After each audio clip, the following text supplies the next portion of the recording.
직업방송에 준비한 자격증 관련 프로그램이 새롭게 시작합니다. 국가공인 자격증 가이드 매주 수요일 3시부터 4시까지 함께해 주세요. 안녕하세요. MC 임지연입니다.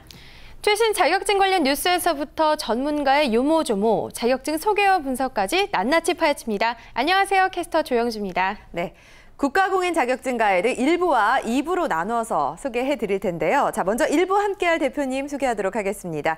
JD교육 컨설팅 대표 이영옥 선생님이십니다. 어서 오세요. 네, 반갑습니다. 안녕하세요. 네, 반갑습니다.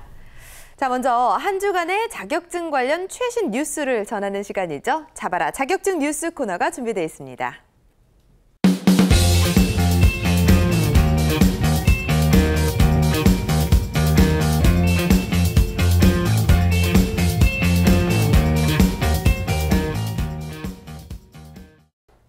네, 자격증 관련 최신 소식들을 알아보는 시간이죠. 잡아라 자격증 뉴스 시간, 조영주 캐스터가 준비했다고 합니다. 어떤 소식들 준비되어 있나요? 네, 한 주간의 따끈따끈한 자격증 관련 핫 이슈들을 전해드리는 잡아라 자격증 뉴스입니다.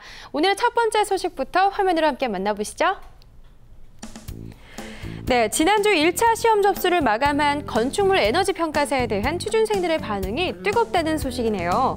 이 건축물 에너지 평가사는 건축물의 에너지 효율 등급을 평가할 수 있는 전문가를 말하는데요. 건축, 기계, 전기, 신재생 분야의 종합적 기술 지식과 또 녹색 건축 관련 이해를 바탕으로 한 건축물 에너지 관련 전문가를 양성하기 위해서 도입된 자격증입니다. 자, 방금 설명한 모든 업무는요, 이 건축물 에너지 평가사만이 수행할 수 있도록 법제화했기 때문에 양질의 일자리를 창출하는 측면에서도 많은 도움이 될 전망이라고 하네요. 이 건축물 에너지 평가사 자격 시험은요, 원래 1급과 2급으로 구분되어 시행됐었는데요. 국가공인 자격증으로 거듭나면서 하나의 급수로 통합됐습니다. 기존의 1급 취득자의 경우는 1차 시험을 면제받게 되고요. 2급 취득자는 1차 시험 2과목이 면제되는데요. 자, 1차 필기시험과 2차 실기시험을 합격한 후에 직무교육까지 이수를 한다면 최종적으로 자격증이 발급됩니다. 건축물 에너지 평가사 자격증을 소지하게 되면요, 모든 건축물의 에너지 효율 등급을 평가할 수 있게 되는데요. 그린 리모델링 사업자 등록 시에 이 자격 조건으로도 활용할 수 있기 때문에 앞으로 수험생들의 열기는 더욱 뜨거워질 텐데요. 1차 시험일은 오는 8월 23일, 합격자 발표일은 9월 11일에 이루어집니다. 다음 두 번째 소식으로 넘어가 볼까요? 부산 하면 떠오르는 맛있는 생선회. 이 부산시가요, 이 생선회와 관련한 산업을 체계적으로 육성하고 전문 인력을 양성하기 위해서 새로운 프로젝트를 추진한다는 소식입니다. 이번 프로젝트는 부산시의 일자리 도시, 부산을 위한 시민 아이디어 공모를 통해서 제안된 건데요. 그동안 부산에서는 생선회에 대한 체계적인 육성이나 지원 정책이 없었고 또 국내외 관광객들의 수요를 충족하지 못했던 것도 사실인데요. 이 때문에 부산시는 국내 최대의 수산물 집산지의 특성을 살려내서 산업계는 물론이고 시민이 함께 즐길 수 있는 생선회 씨푸드를 부산의 대표적 수산식품 분야로 정착시킨다는 계획이라고 합니다. 1단계로 2016년에는 일본, 중국, 러시아를 포함하는 아시아권 축제를 계획할 거고요. 2단계로는 2017년부터 본격적으로 생선회를 기반으로 하는 부산 국제 씨푸드 종합 페스티벌을 또 개최할 계획이라고 합니다. 생각만 해도 정말 맛있는 축제가 될 것 같죠? 또 생선회와 수산식품 관련 분야 전문 인력도 양성할 계획인데요. 부산시 소재 9개 대학 중 우선 1개의 대학을 선정해서 생선회 조리 전문 강좌를 개설하고요. 민간 요리학원 생선회 조리 전문가 양성 과정과 연계를 통해서 또 전문가를 양성할 계획이라고 하네요. 또 생선회 조리사 국가 자격증 신설을 관련 부처와 합의하고요. 또 추진할 계획이라고 하는데요. 현재 이 조리사 응시 자격은 한식, 일식, 보거, 양식, 중식 이렇게 5개의 종목입니다. 그런데 가장 대중적인 생선회 분야는 아직까지 자격증이 없다는 점이 아쉬웠었는데요. 그래서 고용노동부와 보건복지부, 해양수산부와 한국산업인력공단과 협의를 거친 후에 이 생선회 국가 자격증을 신설할 계획이라고 합니다. 생선회 국가 자격증, 부산을 대표하는 맛있는 자격증의 신설을 기대해 보겠습니다. 마지막 소식 볼게요. 국립창원대학교 공과대학 메카융합학과 2학년에 재학 중인 조재호 씨가요. 올해 제57회 기계기능장 시험에서 기계가공 기능장 부문 최연소자로 합격해 화제입니다. 이 창원대에 따르면 조 씨는요, 지난 2009년 캐나다 국제기능올림픽 금메달 수상자로 2007년 선반기능사와 수치 제어 선반기능사 합격을 시작으로 2009년에는 컴퓨터 응용가공 산업기사, 2013년에는 기계조립 산업기사 자격증을 취득했다고 하고요. 이번 기계가공 기능장으로도 등극하면서 이 분야 자격증 그랜드슬램을 달성했다고 합니다. 정말 대단하죠? 창원 국가산업단지 내 대기업에 재직 중인 조 씨는요, 2014년 창원대 메카융합학과에 입학해서 주경야독을 실천하면서 방학과 수업이 없는 평일을 이용해 매일 밤늦게까지 기능 숙달 훈련을 하는 열성을 보였다고 학교 측이 설명했네요. 자, 타고난 천재가 아니라 이 노력형 인재가 빛을 발휘한 경우인데요. 올해로 25살인 조재호 씨, 이 기계 분야에서 자격증 그랜드슬램 정말 축하드리고요. 자격증 취득을 위한 많은 도전자들의 또 귀감이 될 것 같은데요. 기회는 모두에게 똑같이 주어질 테니까요. 우리도 지치지 말고 앞으로 열정을 불태워보자고요. 지금까지 잡아라 자격증 뉴스였습니다. 네, 잘 들었습니다. 창원대 그 조재호 학생 사진상으로는 25보다는 조금 더 늠름해 보인다라는 생각이 드는데 어쨌든 그 기계기능장 최연소 합격이라고 합니다. 이거 굉장히 대단한 일이라고 들었어요, 선생님. 네, 기능장 하면 50대 정도 나이가 돼서나 가능한 거라고 알고 있었는데요. 네. 정말 우리나라의 밝은 미래가 보이는 듯합니다. 그렇죠. 네.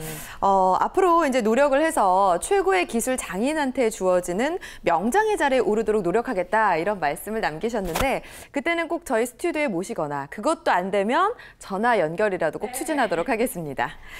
자, 이제 본격적으로 자격증에 대해 파헤치는 순서 시작해 보도록 하겠습니다. 모두의 자격증 시간 시작합니다.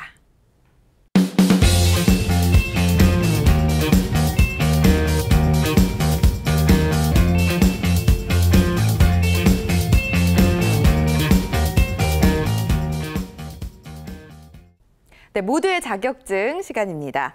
이번 시간은 자격증 취득을 준비하는 분들이라면 정말 귀가 솔깃할 그런 시간인데요. 인기가 좋고 또 많은 분들이 준비하고 있는 자격증 소개해드리도록 하겠습니다.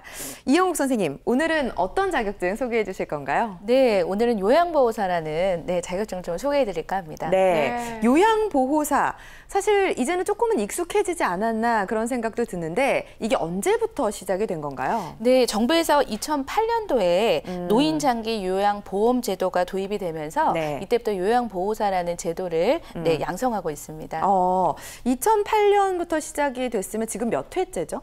지금 이제 11월에 시험이 한 번 남았는데요. 그게 17회 이제 됩니다. 그렇군요. 이게 좀 사회복지사와 좀 비슷한 부분이 있어 보이는데 어떻게 보세요?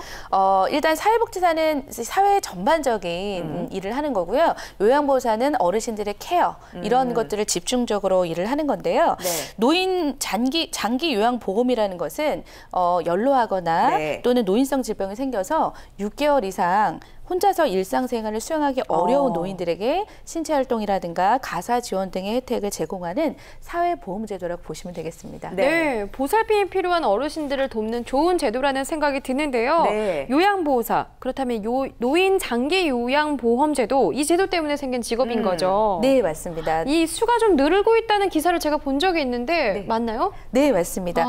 많이 요양보호사 시험이 예전에는 굉장히 쉬웠거든요. 그래서 많이 따졌는데 지금은 이제 질적 저하라는 논란이 좀 일어난 뒤부터 요양보호사 제도가 2009년 말부터 노인복지법에 의해서 개정이 되어서 자격시험을 추구하게 됐고요. 이 제도는 이제 신체 및 가사 지원 등을 어르신들에게 도와드리면서 보살펴드리는 아주 좋은 제도라고 보시면 되겠습니다. 네, 초기에는 누구나 좀 딸 수 있을 정도로 쉬웠다고 하셨는데 점점 까다로워지고 있어요. 왜 까다로워지고 있다고 생각하세요? 네, 예전보다 조건이 좀 많이 까다로워졌지만요.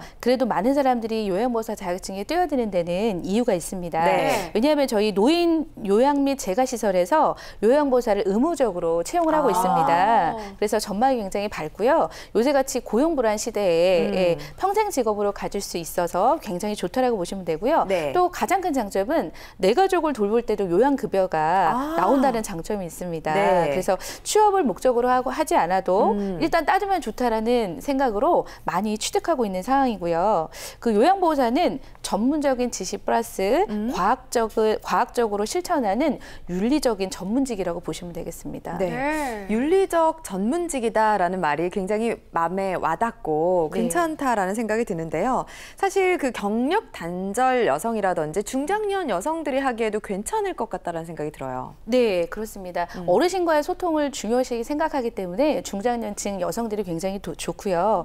이게 건강과 장애에 관계없이 의식주라는 게 굉장히 중요하잖아요. 네. 그래서 의식주에 대한 일상생활의 기법이 어긋났을 때 그것들을 보충해주고 또 자립할 수 있도록 도와주시는 거고요. 또 생활의 기법을 유지할 수 있도록 도와주시는 거고 회복할 수 있도록 끊임없이 함께 도와주시는 거니까 죽음의 가치를 인정할 수 있도록 요양보호를 해주시니까 굉장히 값진 일이라고 보시면 되겠습니다. 그렇죠. 어떤 신체적인 도움뿐만 아니라 정신적인 교감도 굉장히 많이 필요한 일이라는 생각이 들어요. 자, 구체적으로 어떤 일을 하는지 좀 자세히 설명 부탁드리겠습니다. 네, 그 아프신 어르신들이다 보니까 그 청결 유지가 굉장히 어려우세요. 근데 저희도 이제 아프게 되면 아무래도 이제 누워 있고 그러다 보면 주변에 신경 쓸 수가 없거든요. 그렇죠. 그래서 가장 먼저 하시는 일은 환자의 청결 유지 일을 많이 도와주시고요. 그다음에 식사를 좀 제때할 수 있도록 도와주시고 복약, 약을 드시는 게 있다면 제때에 드실 수 있도록 도와주시고요. 또 저희가 먹고 나면 배설적인 게 굉장히 또 중요하잖아요. 누워만 계시니까. 그래서 배설할 수 있도록 적정한 운동도 해드리고 또 말벗이 내드림으로 인해서 정서적인 지원, 환경 관리, 일상생활 등에 다양하게 도움이 되시는 거고요. 또 이제 개인 선호도에 따라서 시설에 취직을 하실지 환자의 집으로 출퇴근하실지 정하실 수도 있으세요. 또 타인이 아닌 가족을 돌보면서도 급여를 받는 경우가 많이 있습니다. 그렇군요. 시설로 취업을 할 수도 있지만 이 재가 요양보호사라고 들었는데 그거 말씀하시는 거죠? 네, 맞습니다. 네, 환자의 집으로 출퇴근하는 방식으로 또 요양을 보호를 또 해드리는 그런 업무인 것 같은데 좀 이런 방법도 있다는 거 알아두시면 좋을 것 같네요. 네, 맞습니다. 취업도 할 수 있다는 말씀을 하셨는데 어디에 취업을 하는 건가요? 네, 보통 이제 시설에서 근무를 하시는 건데요. 여기에서 시설이라고 함은 양로원을 뜻하는 겁니다. 그래서 양로원 같은 경우는 2, 3교대로 근무를 하시고요. 24시간 근무를 하시고 나서 2일 정도 휴식을 하시는 건데 시설 사정에 따라서 이거는 굉장히 유기적으로 바뀔 수가 있고요. 한 사람이 여러 명의 환자를 돌봐야 하기 때문에 하루 종일 시설에 매여 있는 등의 어려움이 좀 있으세요. 네, 그렇지만 좋은 점은 뭐냐면 돌보는 환자가 사망을 하거나 이동을 하셨을 경우에도 다른 환자들을 배정받아서 계속 일할 수 있도록 안정적인 자리가 보장됐다라고 보시면 되겠습니다. 그래서 급여가 굉장히 궁금하실 거예요. 주 6일 기준으로 했을 때 월 178만 9천 원 정도인데요. 현실적으로는 저희가 그 이틀 근무하고 또 쉬고 이러다 보면 6일 근무가 어려우시죠? 그래서 평균적으로는 120만 원에서 130만 원 정도 선으로 보시면 되겠습니다. 사실 급여가 굉장히 중요한데 좀 이렇게 알고 준비를 하시는 것도 중요할 것 같습니다. 법적으로 요양 그 보호사를 배치해야 하는 곳들이 있다 이런 말씀도 해주셨는데 어디에서 그렇게 배치를 해야 되나요? 네, 배치 시설을 좀 안내해드리도록 하겠습니다. 노인 거주 복지 시설은 어디든 다 그 배치가 돼야 되고요. 그다음에 재가 노인 복지 시설 또는 장기 요양기관, 여기서는 요양원이나 재가 시설을 얘기를 하는 거고요. 그런데 여기서 요양병원 등은 아직은 간병인이나 자원봉사자의 업무에 있어서 요양보호사의 자격증을 법적으로 요하지는 않습니다. 그래요? 제가 잠깐 여쭤볼게요. 그 간병인과 지금 소개해주고 있는 요양보호사가 어떻게 다른가요? 네, 요양보호사는요 4대 보험을 다 의무화해서 아예 직원처럼 채용이 되는 방식이고요. 간병인은 하루에 일당 형식으로 받아서 이제 4대 보험에 이제 그 4대 보험을 보호받지 못하시는 분들을 얘기를 하시는 겁니다. 그렇군요. 이렇게 반드시 요양보호사가 필요한 곳에 대해서 또 말씀을 앞에 해주셨는데 제가 최근에 길 가다가 이런 것들 많이 봤었어요. 미니버스 같은데 이렇게 많이 광고 문구들이 도배돼 있으면서 어르신들 케어해드리고 데려다 모셔다 드립니다. 이렇게 막 광고가 되어 있는 것 같았는데 제가 봤을 때 지역센터 같았거든요. 이런 곳에서도 요양보호사로 필요로 하지 않을까요? 네, 맞습니다. 그 아까 말씀드린 양로원이나 이런 데 근무 형태 말고요. 주야간 보호센터라는 데가 있어요. 그래서 여기는 환자가 유치원 아이처럼 오전에 갔다가 오후에 퇴근하는 형식으로 가시는 건데요. 여기는 10시부터 오후 6시까지 일종의 출퇴근 시간이 정해져 있는 건데요. 이렇게 되시면 이제 가족들이 다 나가 있을 때 어르신들도 가서 뭔가를 즐겁게 즐기실 수 있고요. 또는 퇴근해서 식구들과의 또 생활 패턴을 맞출 수가 있으니까 어르신들에게 굉장히 또 정감 있는 하루가 되실 수 있고요. 또는 단 어른들을 댁으로 모셔드려야 되기 때문에 운전면허 소지자를 우대하는 경우가 있어요. 네. 그래서 운전면허증이 있으시면 더 도움이 되고요. 그리고 통상 주야간 보호센터의 급여 수준은 아까 말씀드렸던 것처럼 120만 원에서 130만 원 선이십니다. 네. 아까 그 요양보호사 자격증을 가지고 계신 분들 중에는 환자의 집으로 출퇴근하는 경우도 있다 이런 말씀 해주셨는데 어떤 경우인지 좀 얘기해 주시겠어요? 네, 그 주야간 보호센터랑 다르게 재가 서비스라고 하는 건데요. 재가 서비스는 환자의 집을 방문해서 장기 요양 기간에 여러 서비스를 제공하는 겁니다. 그래서 가사 지원, 정서 지원 또는 신체 수발 서비스 등을 담당하시는 건데요. 1:1 케어라고 보시면 돼요. 요양원처럼 여러 명을 수발하는 게 아니라 1:1로 케어하시는 거고요. 한 가구당 1일 최대 4시간 정도 이용하실 수 있고요. 그거보다 작게 3시간, 2시간도 일하실 수 있고요. 또 좋은 건 뭐냐면 두 가구를 돌면서 근무를 해도 무감하십니다. 네. 시간이 많으시다면. 네. 네. 근데 그만큼 시간이 자율적인 만큼 급여가 좀 낮으세요. 시급이 6,500원에서 7,500원 정도 선으로 생각하시면 되고요. 한 달에 월 급여로 보시면 80만 원 정도 선이라고 보시면 되니까 용돈벌이 수준에 그칠 수 있다는 게 좀 단점이죠. 그렇죠. 비례하다고 생각을 해야 될 것 같은데 적은 네. 시간 일해야 하는 만큼 또 그만큼 급여는 적다는 생각이 들어요. 네. 하지만 또 말씀해 주셨듯이 시간을 자율적으로 쓸 수 있는 만큼 뭔가 짧은 시간만 일할 수밖에 없는 분들한테는 또 좋은 기회가 되는 것 같네요. 네, 맞습니다. 네. 그리고 또 아무래도 1:1 케어다 보니까 이제 맡기는 쪽 입장에서도 그렇고 좀 편안한 부분도 있겠지만 네. 또 그 일을 하시는 분들 입장에서는 어려운 부분들이 있을 것 같아요. 네, 좀 어려움이 많으시죠. 아무래도 1:1로 케어하시다 보니까 가정부를 고용하신 것처럼 가사의 모든 가족들의 식사, 뭐 이런 청소, 이것저것. 네, 이것저것 그런 것들을 맡기시는 분도 계시고요. 네. 또는 이제 밀폐된 공간에서 1:1 케어하시다 보니까 예. 사실은 성추행 문제도 좀 염려가 안 들 수가 없죠. 네. 또는 비양심적인 센터에서는 4대 보험이나 퇴직금 이런 것들을 주기 싫어가지고 네. 파견 10일 만에 계약을 해지하고 재계약을 요구하는 경우도 있다고 합니다. 그렇군요. 이런 게 있군요. 예, 그리고 근무 장소에 상관없이 일반적으로 노인들의 이런 신체활동이나 이런 것들을 도와주시다 보면 아무래도 가족들하고의 언어적인 문제나 이런 것들 좀 발생하실 수가 있습니다. 네, 알겠습니다. 자, 그럼 이제 구체적으로 그 요양보호사의 업무를 좀 살펴보도록 할게요. 좀 구분해서 설명을 할 수 있다면서요? 네, 네. 제가 4가지를 좀 말씀을 드릴 건데요. 예. 첫 번째는 신체활동 지원 서비스를 좀 해드릴 수가 있어요. 간단한 체조라든가 뭐 어른들하고 산책이라든가 이런 것도 하실 수 있고요. 또는 간단한 가사활동 지원 서비스도 되고요.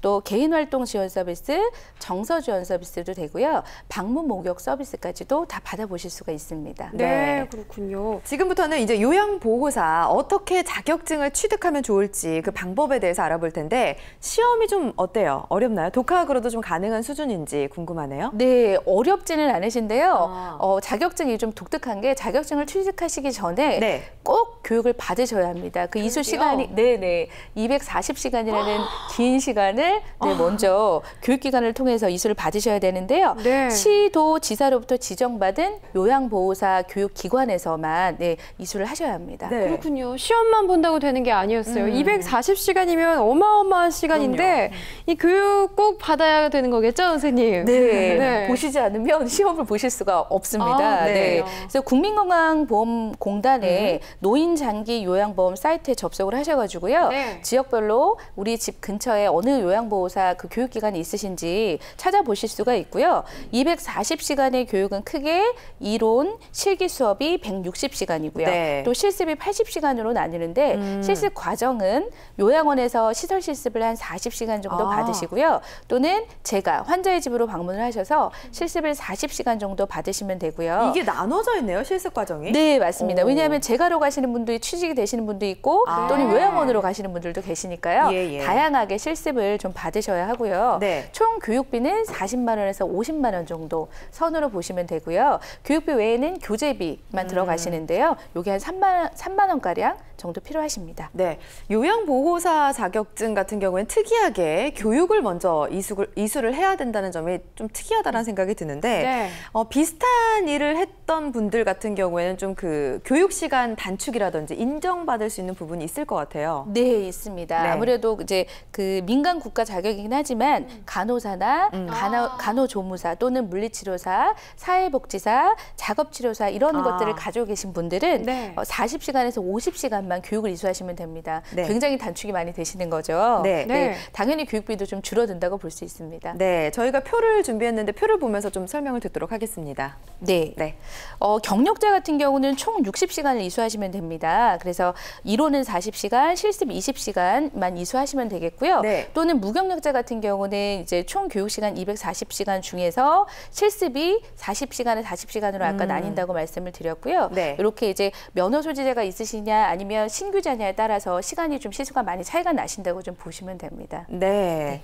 자, 이제 교육을 받았으니까 시험을 볼 차례다 이렇게 볼 수가 있을 것 같은데 올해의 시험은 언젠지 네. 지금부터 준비를 하면 좀 괜찮을지 궁금합니다. 네, 올해 다행히도 시험이 한 해 남아 있습니다. 아, 네, 다행이네요. 매년 3회차 시험이 있는데요. 네. 1, 2회는 다 지났고요. 11월 초에 11월 7일이라고 정확하게 말씀을 드릴게요. 11월 7일 지금 네, 준비해도 네. 괜찮을까요? 네, 지금 준비.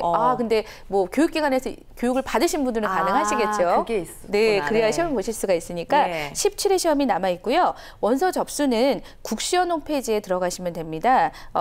홈페이지에 들어가실 수 없으신 경우는 국시원 청사에 방문을 하셔서 접수를 하시면 가능하시고요. 접수비는 35,000원 정도 듭니다. 네, 그렇군요. 제가 수험생들의 마음을 대변해서 늘 묻는 질문이 되는 선생님. 네. 주관식 문제가 있는지 네. 객관식 대비할 때는 좀 덜한데 주관식 문제 준비할 때는 시간도 좀 더 써야 되고 부담이 좀 들거든요. 네, 어떨까요? 그렇죠. 네, 맞습니다. 마음이 네. 좀 편안해지시죠, 아무래도. 네. 예, 모두 객관식 오지선다형입니다. 다행이네요. 네, 다행이죠. 네. 그래서 한 문제당 1점씩으로 계산을 하고요. 시험은 이제 2교시로 나눠집니다. 1교시는 요양보호론이라고 네. 해서 35문제가 나가고요. 네. 2교시는 실기시험 문제로 해서 45문제가 나갑니다. 그래서 각각 1교시 40분, 2교시 50분 동안 시험을 치르고요. 네. 1교시는 주로 요양보호와 관련된 기초 이론 지식에 대해서 문제가 나가고요. 네. 2교시는 환자를 돌보는 상황에서 발생할 수 있는 다양한 문제에 대한 지식 질문이 나갑니다. 네. 그리고 각 영역에서 60% 이상 득점을 하면 합격이 되시는 거고요.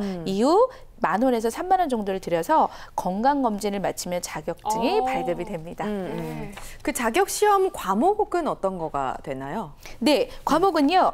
요양보호 개론, 요양보호 관련 기초 지식, 요양보호 강론 및 특수요양보험 강론 이렇게 보시면 되겠습니다. 네. 자, 기본적으로 그 요양보호사 자격증을 취득하기 위해서는 교육을 먼저 이수해야 되고 240시간을 꼭 취득해야 된다는 점을 알고 계시고요. 또 요양 관련 국가 자격증을 가진 분들 같은 경우는 경력이 인정된다고 하니까 참고하셨으면 좋겠습니다. 자, 선생님 전체적으로 그 자격증 취득 과정을 좀 정리 부탁드릴게요. 네, 정리를 좀 해드리겠습니다. 예. 교육 신청을 일단 하셔야 되고요. 교육 신청을 하실 때 자격 요건 중에 학년의 나이는 상관없으세요. 네. 누구나 하실 수 있고요. 또는 이게 경력자인 경우에는 면허 자격증이나 이런 걸 소지하시고 반드시 가셔야 가산점 내지는 시간을 좀 줄여서 교육을 받으실 수가 있고요. 네. 그렇게 해서 교육비를 납부하시고 나서 240시간이라는 교육 이수를 받으셔야 합니다. 네. 그래서 교육 이수를 받고 나시면 그다음에 뭐 시험을 보실 수 있고요. 자격 응시하신 다음에 자격증을 교부 받으시는 겁니다. 네, 이렇게 해서 마무리하시면 되겠습니다. 네, 설명해 주신 거 쭉 보니까 선생님 나이가 상관없고 자격증도 있으면 좋지만 꼭 있어야 되는 건 아니고 네. 240시간의 교육 있으면 하면 될 것 같은데 240시간이 근데 참 만만치가 않을 네, 것 같아요. 그렇죠. 거의 뭐 1년에 네. 가까운 시간이다 보니까 네. 그러게요. 굉장히 많은 투자를 해야 되는데 사실 좀 투자를 해서 열심히 준비를 하다가 포기하는 분들도 있을 것 같아요. 그럴 것 네, 같아요. 네. 맞습니다. 이게 하시다 보면 이게 쉬운 일이라 생각을 하시지만 정신적인 케어 또 신체적인 케어 이런 걸 다 하셔야 되기 때문에 네. 몸이 약하신 분들 또는 이제 그 정신적으로 좀 힘들다 하시는 분들은 중간에 포기하시는 분들도 많이 있으세요. 네. 네, 그렇군요. 그럴 것 같았어요, 선생님. 네. 제가 이런 질문 드리고 싶었던 게 네. 이런 자질, 소양을 어떤 소양을 가지고 있어야 되는가에 대한 궁금했는데 네네. 말씀해 주셨듯이 체력이 좀 약한 분들은 네. 어려울 것 같아요. 네, 맞습니다. 결격 사유가 좀 있으십니다. 아까 제가 누구나 볼 수는 있다고는 했지만 네. 결격 사유가 좀 있으신데요. 노인복지법 제39조 14강을 보시면 요양보호사의 결격 사유가 좀 나오는데요. 간단하게만 제가 설명을 좀 드리겠습니다. 네. 일단 정신질환자라고 분리되시면 네, 시험은 보실 수가 없습니다. 그리고 마약, 대마 또는 향전신성 의약품 중독자도 안 되시고요. 금치산자, 한정치산자, 네. 그리고 금고형의 형을 선고받으신 분들 또는 형의 집행이 종료되지 않으신 분들 또 그 집행을 받지 아니하기로 확정되지 아니하신 분들 예, 또는 법원의 판결에 따라 자격이 정지 또는 상실이 되신 분들 이런 분들은 좀 어렵다고 보시고요. 또는 요양보호사의 자격이 취소된 날로부터 1년이 경과되지 아니하신 분들은 좀 어렵다고 보시면 되겠습니다. 네. 저는 사실 자격증 시험을 통과하면 문제없이 다 일을 할 수 있다 이렇게 생각을 했는데 그게 아니군요. 네. 결격 사유가 있다는 점을 좀 체크해 보시고요. 자격증을 신청할 때도 또 유의할 점이 있을까요? 네, 예. 있습니다. 네, 어르신들이 이제 사진 같은 거 찍으실 때 그냥 네. 일반적인 사진관에서 찍는 게 아니라 그냥 있는 사진을 오려서 가져가시는 경우가 있어요. 그러면 안 되죠. 네, 그러시면 안 됩니다. 그래서 이 사진도 되게 중요합니다. 6개월 이내에 모자를 벗은 상태에서 배경 그림이 없는 상반신 예, 컬러 사진을 가져가셔야 되고요. 또 요양보호사 자격증 발급 신청서를 반드시 적어서 가져가시고요. 또 요양보호사 교육수료 증명서, 실습 확인서, 경력 증명서 또는 자격증 또는 면허증 사본 이걸 가져가셔야 되고요. 가장 중요한 거 건강 진단서 또는 신청 접수일 기준으로 6개월 이내에 진단받은 경우만 가능하시니까 6개월 이내이신지 이것도 확인하고 가셔야 될 것 같고요.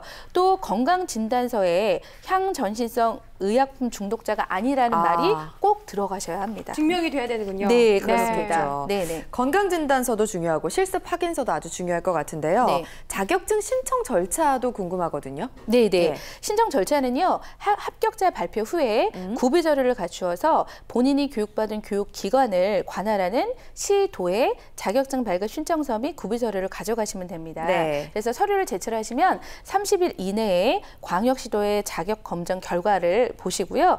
정상적인 경우는 30일 안에 자격증이 교부된다고 보시면 되겠고요. 네. 또는 이제 뭐 기재 사실의 허위라든가 이런 경우에는 더 지연되거나 자격증 발급이 안 되는 경우가 있죠. 그렇겠죠. 네. 합격률은 어떤가요? 좀 통과하기 괜찮은 편인가요? 좀 까다로운 편인가요? 네, 합격률은 아주 좋습니다. 80% 이상이시니까요. 거의 90% 가까이 합격하시니까요. 시험은 그렇게 어렵지 않으시는데 아까 말씀드렸던 것처럼 그 사전에 교육 이수를 240시간 받는 게 더 중요하시다고 보시면 되겠습니다. 네, 그렇군요. 네. 또 아까 앞서 말씀드렸듯이 요양보호사가 점점 늘어나고 있는 추세라고 했는데 네. 그만큼 인기가 많다는 거잖아요, 선생님. 그렇죠. 정확히 어느 정도인가요? 숫자로 네. 좀 알고 싶네요. 네. 네. 그 매년 자격증을 취득하시는 분들 또는 지원하시는 분들이 굉장히 많은데요. 네. 지금 제가 봤을 때는 한 33,000명 정도. 그러니까 총계를 보시면 한 33,000명 이상 정도가 보신다고 보시면 되겠습니다. 네. 저는 확실히 여성분들이 많이 활동하는 걸로 알고 있는데요. 그런가요? 네, 맞습니다. 예. 한 여성분들이 90% 이상 되시고요. 또는 남자분들도 있으세요. 네, 한 10% 정도. 예, 남자분들도 있으시다고 보시면 되겠습니다. 다 지금 네. 현장에서 활동하고 계신 분들인 거죠? 네. 그렇군요. 현장에서 활동하고 계시는 분들이 많은가요? 사실은 이게 100%라고 봤을 때 20% 정도만 활동을 하시는데요. 네. 그 이유를 좀 간단하게 설명을 좀 드리면 네. 실제 자격증을 따실 때 이거를 직업으로 바로 가져야겠다 하시는 분도 계시지만 네. 아까 말씀드렸던 것처럼 따놓으시면 가족 중에 불편한 어르신이 생기셨어요. 그러니까 불편한 어르신이 되면 그런 경우에도 급여를 받을 수 있기 때문에 네. 그냥 뭐 따놓으면 좋겠다 하시는 생각으로 따놓으시는 분도 계시거든요. 네. 그래서 20%밖에 안 되는 거군요. 네. 그렇습니다. 실제로 취득하시는 분들보다는 활동하시는 분들은 좀 적을 수 있다라는 말씀을 해주셨고요. 네, 맞습니다. 네. 이야기를 듣다 보니까 조금 헷갈리는 부분이 사실 그 업무 영역 적인 부분이거든요. 네. 생활이 불편한 어르신들을 케어하는 그런 부분이기 때문에 간혹 가다 보면은 좀 몸이 불편하면 집 청소라든지 다른 부분들을 하지 못하다 보니까 그런 부분을 좀 과도하게 요구하는 게 있지 않을까 그런 생각 드는데 어때요? 네, 맞습니다. 적정한 수준인데요. 사실은 가사 활동도 하고 뭐 정서적인 지원도 하고 신체 활동도 다 하시는 건 되게 좋은데요. 요양보호사가 하지 않아도 되는 일도 있습니다. 네. 미리 알아두시면 좀 좋으실 것 같은데요. 네. 뭐 가족들, 그러니까 본인이 아닌 가족들의 조리, 청소, 세탁 이런 건 당연히 안 하셔도 되고요. 네. 또 특별한 조리에서 명절 요리, 김장 이런 것도 안 하셔도 되고요. 네. 정원 잡초 뽑기, 대청소, 방유리 닦기, 마루에 왁스 칠하기 이런 것도 안 하셔도 됩니다. 또 모든 의료행위, 관장이나 욕창 이런 치료는 전문인이 하시는 거니까 요양보호사분이 하실 필요 없으시고요. 또는 재밌는 얘기는 하나, 개 산책이나 애완동물 기르기 아이고. 이런 것까지 부탁하시는 분이 계시거든요. 네, 그건 좀 아닌 것 그래서 이런 같네요. 경우는 아니라고 봅니다. 네, 알겠습니다. 자, 국가공인 자격증 가이드 1부 모두의 자격증 코너에서는요. JD 교육 컨설팅 이영옥 대표님과 함께 요양보호사 자격증에 대해서 자세히 알아봤습니다. 고맙습니다. 감사합니다. 고맙습니다. 네, 잠시 후 2부에서도 국가공인 자격증 가이드 계속해서 이어집니다. 채널 고정해 주세요. 학원 다녀오겠습니다. 잘 다녀와. 애는 커가고 시간 제일 자리 어디 없을까? 다녀올게. 애들 생각하면 다시 일해야 될 텐데. 나도 빨리 취업하고 싶다. 취업 정말 힘드네. 여자를 선호하는 회사는 어디 없나? 당신이 원하는 일자리가 보인다. 워크넷. 모든 일자리 정보가 한눈에 쏙. 강소기업 같은 좋은 정보가 한 손에 꽉. 워크넷을 보면 내일이 보입니다.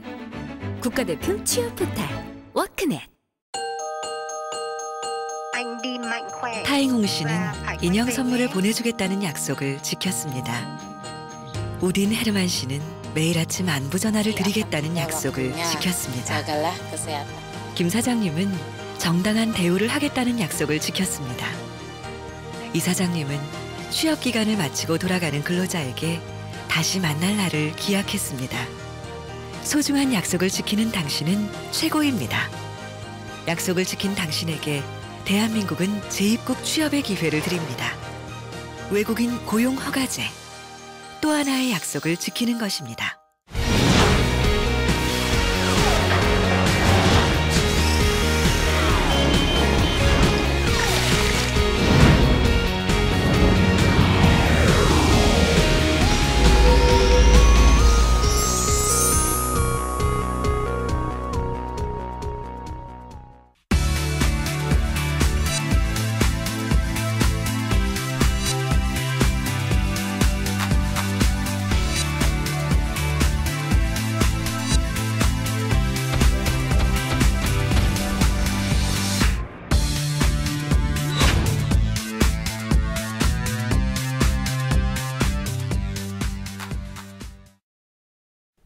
네, 국가공인 자격증 가이드 2부 시작하도록 하겠습니다. 지금부터는요, 새롭게 등장한 자격증, 그리고 시대에 맞춰 유망 업종으로 떠오르는 자격증들을 소개해드리겠습니다. 자격증 핫트렌드입니다.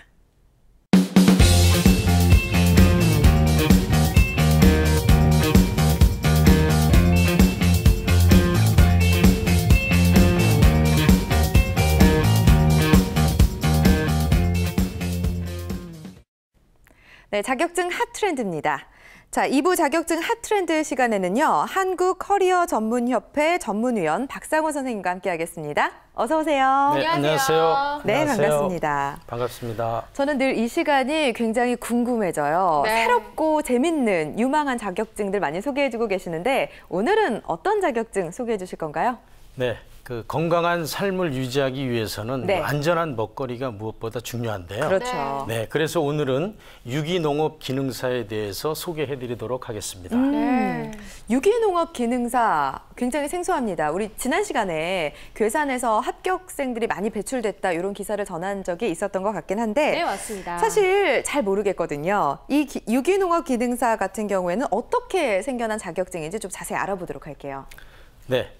그 친환경 농산물이라고 많이 들어보셨죠. 네. 그 농약이나 화학 비료 또는 사료 첨가제를 사용하지 않고 또는 최소량만 사용해서 생산한 농산물을 말하는데요. 네. 그래서 유기농산물이라고 하는 것은 친환경 농산물 중에 하나로 유기농림산물하고 유기축산물로 이렇게 나누어지는데 네. 거기에서 이제 유기농림산물 중에 유기농산물이다 이렇게 이해를 하시면 좋을 것 같고요. 네. 그래서 이제 최근에 환경 오염과 함께 유기농업의 이제 중요성, 그 수요가 증대되고 있고요.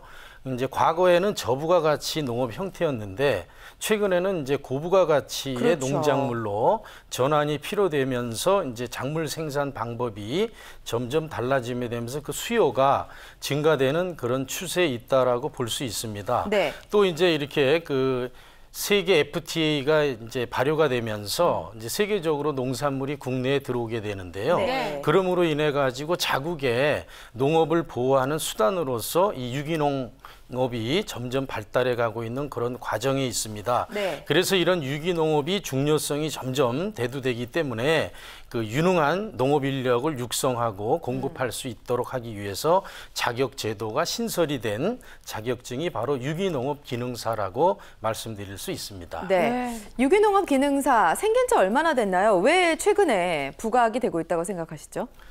유기농업 기능사는 2005년도에 이제 자격 제도가 신설이 돼서 네. 2014년도가 이제 10년이 됐습니다. 꽤 그래서 됐는데. 10년 동안에 네. 이제 많은 유기농업 인력을 이제 배출을 했는데요. 네. 특히 이제 각 지역별로 친환경 농업 대학이 이제 운영되고 있어서 뭐 최근에 보면 괴산에서 이제 9월 18일부터 네. 세계 그 유기농 엑스포 대회가 열리거든요. 그래서 지역별로 이제 친환경 대학이 존재하고 있고요. 네. 또 한국 농식품 직업 전문 학교가 그 서울 서초구에 소재를 하고 있어서 신기하네요. 네, 이 학교에서도 그 전문 농업 학사를 배출을 하고 있어서 좀 더 우리나라의 농업의 미래가 밝다 이렇게 말씀드릴 수 있습니다. 네. 자, 이제 유기농업에 대한 중요성이 부각이 되면서 수요가 굉장히 많이 늘어날 것 같다라는 생각이 드는데요. 자, 그럼 도대체 이 유기농업 기능사 어떤 일을 하는지 좀 정리를 해보도록 하겠습니다. 네, 예. 그 유기농업 기능사에 대한 이제 역할, 어떤 일을 하시는지가 이제 중요한데요. 앞서 말씀드린 대로 이분들은 화학 합성 물질을 이제 사용하지 않고 유기물과 미생물 등 자연 자재만을 이제 사용해서 그 농법에 관한 생산부터 네. 품질 인증에 대한 사후 관리 또 기술 지도까지 수행하는 그런 역할을 이제 하시는 분들인데요. 네. 좀 더 구체적으로 말씀드리면 유기농업 분야에 대한 윤작 체계라든지 또 유기농업 분야에 대한 자재 선정, 토양의 비옥도 관리, 네. 병해충 관리, 네. 또 유기농에 대한 사료 확보에서부터 가공 관리, 또 유기농 제품에 대한 포장 관리, 또 아울러서 품질 인증에 대한 심사 업무까지 총망라해서 이제 수행하는 업무를 하고 있고요. 특히 이제 품질 인증 부분에 대해서는 네. 우리가 이제 제품을 구입을 하면 친환경 농산물이라고 이렇게 녹색 마크가 부착이 돼 있습니다. 네. 그런 것 같아요. 보셨죠? 네. 네, 그 이제 부착이 돼 있는데요. 그러면은 이제 이게 농업 분야에서 그걸 이제 생산을 해서 이제 인증을 받게 되면은 부착을 해서 판매를 해서 소비자분들한테 안전한 먹거리를 제공을 해드릴 수 있는데요. 이 제도는 이제 접수를 일단 하고 그다음에 심사 계획을 이제 기관으로부터 통보를 받게 됩니다. 네. 그러면 이제 서류 심사를 먼저 받게 되고요. 또 현장에 나가서 이제 어떻게 만들어지고 생산하고 있는지 현장 심사까지 거치고 나서 이제 인증을 받게 되고 그 인증을 거쳐서 이제 인증서 교부를 받으면 해당 제품의 친환경 농산물이라는 그 마크를 부착하도록 되어 있습니다. 굉장히 다양한 과정을 거치네요. 사실 저는 그렇습니다. 이 분야를 잘 몰라서 모르고 있었는데 굉장히 세분화되어 있고 할 일도 많은 것으로 보여집니다. 네, 그렇습니다. 전망도 네. 굉장히 밝은 것 같고 진로는 어떻게 되나요? 예. 이분들이 이제 앞서 말씀드린 이런 농업 분야에서 종사하기 때문에 주로 이제 유기농업 관련 단체 또는 유기농업 가공회사 또 유기농산물 유통회사에 근무를 하실 수가 있고요. 네. 또 시도 군 지자체의 환경농업 담당 공무원이라든지 네. 유기농업 유기식품 연구기관의 연구원으로도 이제 진로를 설정하실 수가 있습니다. 네. 아울러서 이제 국제 유기식품 품질 인증 기관의 인증 책임자라든지 인증 조사원, 그래서 소비자 단체, 환경 보호 단체 또는 사회 단체, NGO의 직원으로도 이제 진로를 이제 나가실 수 있는 그런 기회를 얻을 수 있습니다. 네, 정말 다양한 분야에서 지금 일을 할 수 있는 걸 설명해 주셨는데요. 네. 회사도 있고 공무원으로 활동할 수도 있고요. 또 연구원이 될 수도 있고요. 가장 중요한 건 이 사회단체나 환경보호단체, 그러니까 NGO 활동을 할 수 있다는 게 선생님 굉장히 네. 의외네요. 맞아요. 그렇죠. 네. 네. 이제 최근에는 이제 환경오염이라든지 유기농업의 중요성이 이제 계속 증대되고 있는 추세이기 때문에요. 네. 이 앞서 말씀드린 대로 이제 저부가 가치에서 이제 고부가 가치의 농작물로 이게 전환할 필요성이 점점 대두됨에 따라서 네. 이런 말씀드린 그런 분야로 이제 농업 전문성을 가진 분들이 이제 활동을 하시게 된다면 좀 더 안전한 먹거리를 우리가 제공을 받으실 수 있게 되고요. 네. 그래서 최근에 유기농업에 대한 관심이나 수요가 점점 증가되는 추세에 있다라고 볼 수 있습니다. 그렇죠. 네. 바른 먹거리에 대한 관심이 굉장히 높아지고 있고 이제는 어떤 음식을 어떻게 먹을 것인가에 대한 관심이 높아지고 있다는 생각이 많이 들어요. 아무래도 좀 중요한 점이 그럼 이 자격증이 전망이 밝아 보이는데 취득을 했을 때 소득이 좀 어느 정도 따라와야 되는 거잖아요. 네, 그렇죠. 네. 일단 이 유기농업 기능사 자격증을 취득을 하면 그 각 이제 취업기관이나 공무원이나 또는 이제 NGO 단체에서도 근무를 하시게끔 되는데 네. 그건 경력에 따라서 이제 연봉이 크게 일차적으로는 달라질 수가 있습니다. 네. 하지만 이제 최근에는 그 수요가 증가되는 추세이기 때문에 좀 더 고소득을 바라볼 수 있는 직종이고요. 그래서 이 유기농업 기능사는 취득을 하게 돼서 1년이 경과되면은 유기농업 산업기사 자격증을 또 취득을 하게 되고요. 산업기사. 또 네. 3년의 실무 경력을 쌓으시게 되면은 예. 유기농업 기사 기사. 자격증을 취득해서 본인의 이제 역량도 이제 더 높아지게 되고요. 경험 요소가 쌓이기 때문에 더 소득은 상대적으로 높아질 수 있다라고 볼 수 있습니다. 네, 유기농업 기능사 이렇게 얘기를 들어보니까 뭐 소득도 괜찮고 전망도 밝으니까 좋다 이런 생각이 드는데요. 자, 그럼 시험 절차부터 이젠 꼼꼼히 알아보도록 하겠습니다. 어떻게 돼요? 네, 시험 절차를 간단히 말씀드리면은요. 이제 시행 기관은 한국산업인력공단에서 시행하고 소관부처는 농림축산식품부에서 이제 자격 제도를 부여하고 있는데요. 네. 이 시험의 출제는 주로 유기농산물 재배라든지 생산 작업, 토양 관리 또는 유기농업 일반적인 측면에 대해서 전반적으로 이제 시험 과목으로 이제 운영이 되고 있습니다. 네.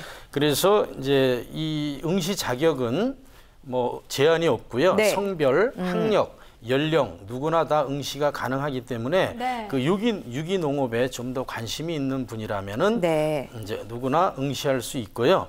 그래서 1차 시험을 이제 필기를 보시고 네. 2차 시험까지 이제 합격을 하시게 되면 이제 자격을 취득하게 됩니다. 네, 올해 일정 같은 경우에 좀 지난 거죠? 지금 연 3회가 진행이 되는데 지난 것 같은데요? 예, 그렇습니다. 이제 올해 자격 제도에 대한 시험은 이제 종료가 됐고 네. 이제 실기 시험은 9월에 아직 남아 있기는 하지만 1차 시험부터 시험을 그렇죠. 보셔야 되기 때문에 올해는 완료됐다라고 보시고요. 네. 아직 한 1년 정도의 충분한 시간이 있으니까 내년도에 자격을 취득하실 수 있도록 도전해 보시는 것도 좋은 방법일 것 같습니다. 그렇죠. 네. 일단은 정보를 알아뒀으니까 차분히 준비를 하시는 시간을 벌어뒀다 이렇게 생각을 하시면 될 것 같고요. 보니까 응시 자격에 제한은 없다라고 말씀을 하셨지만 아무래도 농업 관련된 일을 하시는 분들, 뭐 전공이신 분들 같은 경우에는 좀 유리하지 않을까 그런 생각이 예, 들어요. 그렇습니다. 아무래도 이게 농업 분야이기 때문에 이제 농업계 고등학교에서 농업이라든지 원예 관련 학과를 전공하신 분이라면 네. 훨씬 더 유리하실 수 있겠고요. 고등학교요. 네, 그렇습니다. 그래서 뭐 이게 앞서 말씀드린 이제 그 농식품 직업 전문 학교가 있다라고 말씀드렸는데요. 네. 이제 그런 데서 이제 그 학사 학위를 받는 학생들은 이제 거의 이 자격 제도에 응시를 하고 있기 때문에 네. 자격증 취득이 좀 더 쉽다라고 볼 수 있겠고요. 예. 또 일반 요즘에는 사설 학원에서도 유기농업에 대한 또 자격증을 이제 취득할 수 있도록 하고 있기 때문에 네. 좀 더 쉽게 접근하실 수가 있고 또 인터넷 강의로도 네, 충분히 네, 자격증에 이제 도전하실 수 있습니다. 네. 어쨌든 들어보니까 이제 농업 관련 전공자 같은 경우에는 조금 더 유리하겠다라는 생각도 듭니다. 자, 시험 과목은 어떤 걸 보는지 아무래도 좀 농업 관련된 내용이겠죠? 네, 그렇습니다. 이 시험 과목은 아무래도 이제 농업 분야이기 때문에요. 네. 이제 1차 시험, 2차 시험으로 나누어지는데 1차 시험은 작물 재배, 토양 관리, 유기농업 일반 세 과목을 그 60문항을 1시간 동안 시험을 치르게 되어 있습니다. 네. 그래서 1차 시험을 합격하시면 2차 시험은 유기농 생산 작업을 2시간에 걸쳐서 실기 위주로 네. 시험을 보시게 되고요. 네. 네, 그래서 1차, 2차 시험 공이 그 40점 이하 과락 점수가 있으시면 안 되겠고요. 60점 이상 취득하셔야만이 자격증을 취득하실 수 있습니다. 네. 네, 그렇군요. 늘 선생님 60점 이상인 것 같아요. 이 네, 직업이 그렇습니다. 아니어도 네. 다른 자격증 시험도 늘 70점, 80점 이상이 아니라 40점 과락, 60점 이상이면 합격이라고 하는데 이런 특별한 이유가 있을까요, 선생님? 그게 궁금하네요. 네. 그 저희 자격 제도가 모두 60점 이상 이렇게 되어 네. 있죠. 네. 그래서 저도 꽤 궁금한데요. 네. 네, 우리나라의 이제 시험 제도는 서양에서 들어왔다고 합니다. 그래서 이제 서양에서는 학교 시험에서 그 60점 이하를 맞으면은 이제 낙제 점수가 됐다고 그래요. 근데 저희 나라는 예전에 제가 이제 초등학교 시절에도 보면 예. 수미양가 예. 저희는 이렇게 이제 표현을 많이 하는데 네. 이제 이 자격증 제도에서는 60점을 그 서양 제도를 도입해서 활용하기 때문에 네. 60점을 합격 기준으로 삼고 있다고 합니다. 생각지도 못했던 이유가 숨어 있었네요. 네. 재미있는 배경이 있었네요. 네. 네, 운전면허 필기 시험 같은 경우에는 합격 기준이 어떻게 되죠? 그때도 기억이 안 60점 나네요. 이상이던가요? 네, 그랬었던 것 같아요. 60점 이상입니다. 60점 이상인가요? 네, 네, 그렇습니다. 70점 아니던가요? 올해는 또 바뀌었을 것 확인을 같은데요. 한번 해보도록 네. 하겠습니다. 네. 자, 그럼 합격률이 좀 궁금해지는데 시험이 좀 쉬운 편인가요? 어려운 편인가요? 네, 제가 2005년부터 2014년까지 10년간의 이제 합격 기준을 한번 살펴봤습니다. 네. 그랬더니 이제 1차 시험은 합격률이 약 38% 정도로 오히려 필기 시험이 굉장히 낮은 수준이고요. 오. 2차는 80%로 실기 시험은 굉장히 높게 나타나고 있습니다. 네. 그래서 아무래도 좀 이론적인 배경이라든지 이런 부분에 대해서 좀 더 준비를 많이 하셔야 1차 시험에 합격하실 수 있는 네네. 그런 이제 기준점을 얻을 수 있습니다. 네. 일단은 1차 시험의 그 합격선을 뚫어야지만 좀 가능하겠네요. 자, 그러면 이 유기농업 기능사 자격증을 취득한 후에 바로 취업이 가능한지 아니면 공부를 좀 더 해야 되는지 이런 것도 궁금하거든요. 아, 예. 네. 이 앞서 말씀드린 대로 이제 자격증을 취득하면 나름대로 공부를 또 해오셨기 때문에 그 해오신 분들은 바로 이제 전문 기관이라든지 유기농 관련 회사에 취업을 통해서 활동을 하시면서 경험을 좀 더 쌓으실 수도 있고요. 또 최근에는 요 자격증에 도전하시는 분들이 직접 네. 유기농업 이제 영농 차원에서 또 하시는 분도 있기 때문에 네. 바로 이제 배우고 익힌 부분을 좋은 농작물을 생산하고 그걸 유통시키는 데도 이제 진입하실 수 있기 때문에 뭐 일석이조라고 보실 수 있죠. 네, 아까 그렇군요. 이 농업 관련 고등학교를 입사한 분들은 좀 유리하다고 말씀을 해주셔서 제가 네네네. 또 궁금해지는 건 네. 어릴 때부터 준비를 한다면 또 전망도 밝게 보셨으니까 네. 또 차곡차곡 준비해 놓는다면 나중에 또 많은 걸 기대할 수 있을 것 같은데 네. 이 시험에 응시하고 또 자격증에 도전하는 나이대에 대해서도 좀 궁금해져요, 선생님. 아, 요즘에 네. 젊은 층도 많이들 도전하나요? 네, 그렇습니다. 요즘에는 이제 그 농업 분야가 네. 예전에는 힘들고 또 소득이 낮다라는 그런 인식이 있는데 네. 최근에는 고소득 작물을 많이 재배하면서 오. 젊은 분들도 이제 귀농을 많이 해서 오히려 중장년층보다도 더 어떤 선진화된 기법을 많이 도입을 하는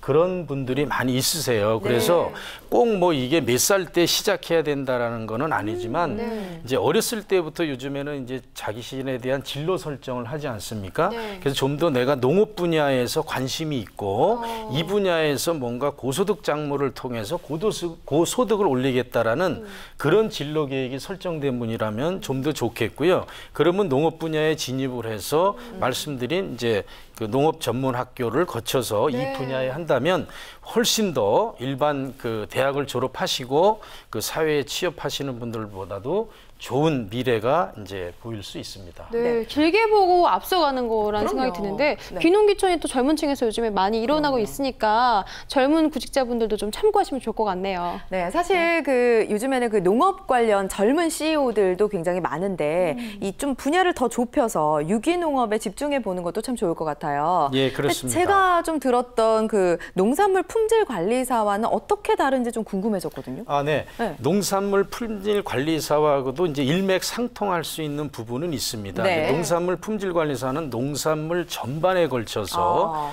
그 이제 뭐 품질 관리에서부터 출하, 유통 과정까지 모든 전 과정에 거쳐서 이제 농산물 품질 관리사께서 관장을 하신다면 네. 이 유기농업 기능사 부분은 좀 더 이제 시야를 좁혀서 자기의 전문성을 좀 더 살려서 유기농업 분야의 전문적인 지식을 가지고 유기농 이제 작물을 생산해서 이제 유통시키는 그런 이제 자격증이라고 보시면 좋겠습니다. 예, 조금은 차별화된 부분이 있는 것 같아요.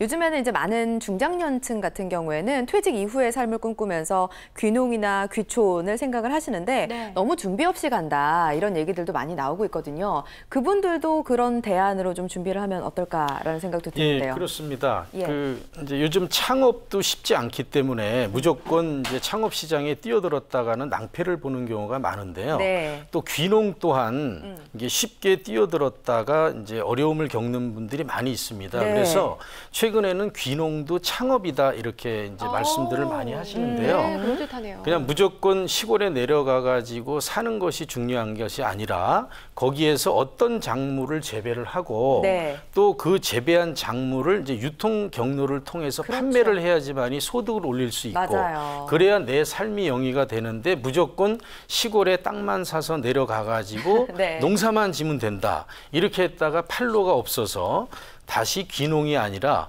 서울로 이제 역귀농을 하게 되는 그런 부분들도 많이 있어서 귀농도 창업이다라는 마인드로 준비를 하시면 좋을 것 같습니다. 그러니까요. 쉽지가 않다니까요. 너무 쉽게 생각하고 가시면 안 될 것 같아요. 네, 그렇습니다. 이런 추세도 또 참 많이 참고하시면 좋을 것 같은데 시험에 관한 또 궁금증 제가 아까 묵혀뒀던 게 선생님이 있어요.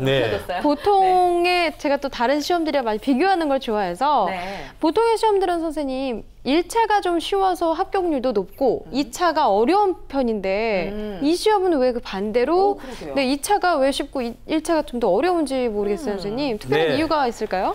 저도 이제 이 내용을 살펴보면서 1차가 상대적으로 낮은 이제 합격률을 보이고 있고 2차는 이제 상대적으로 이제 높은 합격률을 보이고 있는데요.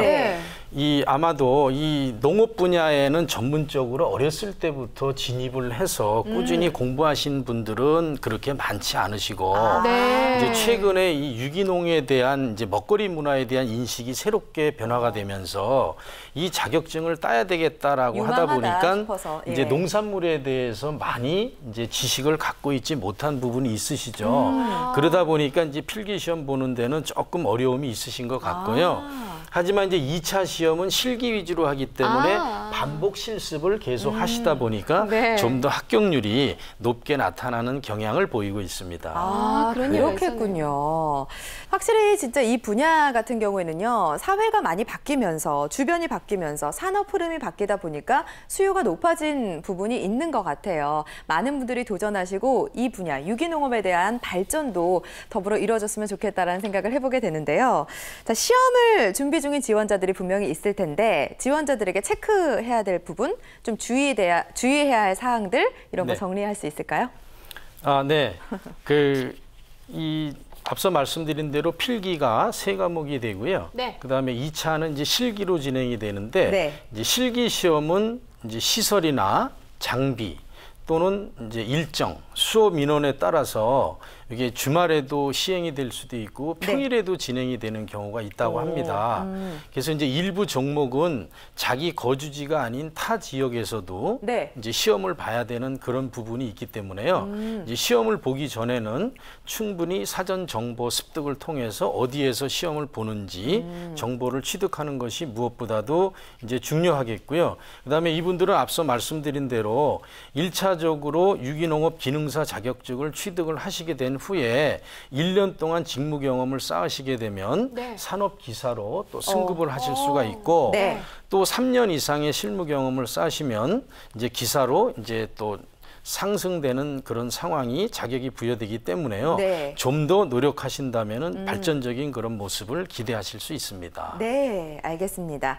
자, 유기농업 기능사 준비하시는 분들이라면 오늘 저희 방송이 굉장히 많은 도움이 됐을 거라고 생각합니다. 자, 오늘 자격증 핫트렌드에서는요. 한국커리어전문가협회 전문위원 박상우 선생님과 함께 유기농업 기능사 자격증에 대해서 알아봤습니다. 선생님 고맙습니다. 고맙습니다. 자, 다음은 조용주 캐스터가 준비한 시간입니다. 전해주시죠.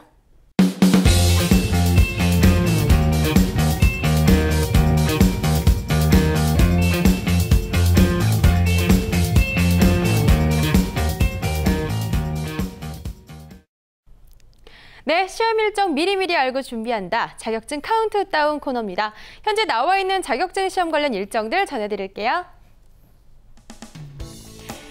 네, 주택관리사 자격증 시험의 2차 원서 접수가 다음 달 말부터 시작됩니다. 8월 24일부터 9월 2일까지인데요.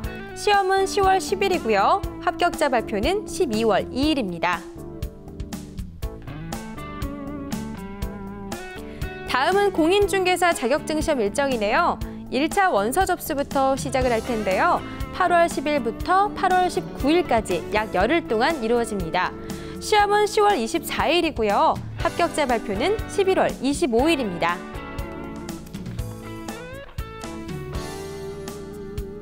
이번엔 청소년 지도사 자격증 시험 일정입니다. 1차 원서 접수 8월 10일부터 19일까지고요. 시험은 9월 12일 시작됩니다. 그리고 합격자 발표일은 10월 14일이네요. 원서 접수에 필요한 서류들은 미리미리 준비해 두시길 바랄게요. 마지막으로 관광통역 안내사 자격증 시험 일정입니다. 1차 원서 접수 7월 27일 이번 달부터 시작돼서요. 8월 5일까지고요. 시험은 9월 5일, 합격자 발표는 10월 7일에 이루어집니다.